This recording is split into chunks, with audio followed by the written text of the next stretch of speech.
Welcome to star 9 news. Vidavaluru మండలం రామతీర్థం గ్రామంలో వెలిసినటువంటి శ్రీ కామాక్షి తాయి సమేత రామలింగేశ్వర స్వామి బ్రహ్మోత్సవాల సందర్భంగా తాత్కాలిక అంగళ్ళు, రంగుల రాట్నాలు, టెంకాయల దుకాణాలకు వేలంపాట నిర్వహించడం జరిగింది. ఈ కార్యక్రమంలో ఆలయ ఈవో రామకృష్ణ మాట్లాడుతూ గత సంవత్సరం 14,63,000 రూపాయల ఆదాయంకి గాను ఈ సంవత్సరం 15,67,000 రూపాయలు 500 రూపాయల ఆదాయం రావడం జరిగిందని ఆలయ ఈవో తెలియజేశారు. జూన్ 27వ తేదీ నుంచి జూలై 7వ తేదీ వరకు బ్రహ్మోత్సవాలు అత్యంత వైభవంగా జరుగుతాయని తెలియజేశారు. 5వ తేదీ సముద్ర స్నానం ఉంటుందని భక్తులందరూ అధిక సంఖ్యలో పాల్గొని బ్రహ్మోత్సవాలను జయప్రదం చేయాలని కోరారు. ఇది పొట్టి శ్రీరాములు నెల్లూరు జిల్లా విడలూరు మండలం రామతీర్థం గ్రామంలో ఏం చేస్తున్న శ్రీ రామలింగేశ్వర స్వామి దేవస్థానం బ్రహ్మోత్సవ సందర్భంగా ఈ సంవత్సరం వివిధ లైసెన్స్ హక్కులకు సంబంధించి వేలంపాట నిర్వహించడం జరిగింది.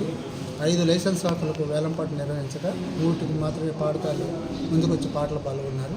మిగిలిన 2 వాయిదా వేయడం జరిగింది.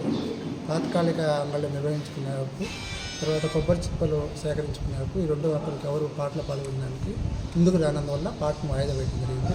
మిగతా 3 పాటలకు గాను పోయిన సంవత్సరం 14,63,000 రూపాయలు వచ్చింది ఆదాయం. ఈ సంవత్సరం 15,67,500 రూపాయలు రాబడి వచ్చింది. పోయిన సంవత్సరంతో పోల్చుకుంటే ఇంచుమించుగా 1,04,500 రూపాయలు రాబడి పెరిగింది. రామలింగేశ్వర స్వామి బ్రహ్మోత్సవాలు 27వ తేదీ నుంచి మొదలవుతాయి. వచ్చే 27/6/2024 తేదీ నుంచి ప్రారంభమయ్యి 6/7/2024 తేదీ నాటికి ముగుస్తాయి. ఈ బ్రహ్మోత్సవంలో ముఖ్యంగా 5వ తేదీన తీర్థవాద జరుగుతుంది, 4వ తేదీన కళ్యాణము, 3వ తేదీ రథోత్సవము, 2వ తేదీ నందిసేవ జరుగుతుంది. కాబట్టి భక్తులందరూ ఈ కార్యక్రమంలో పాల్గొని ఏ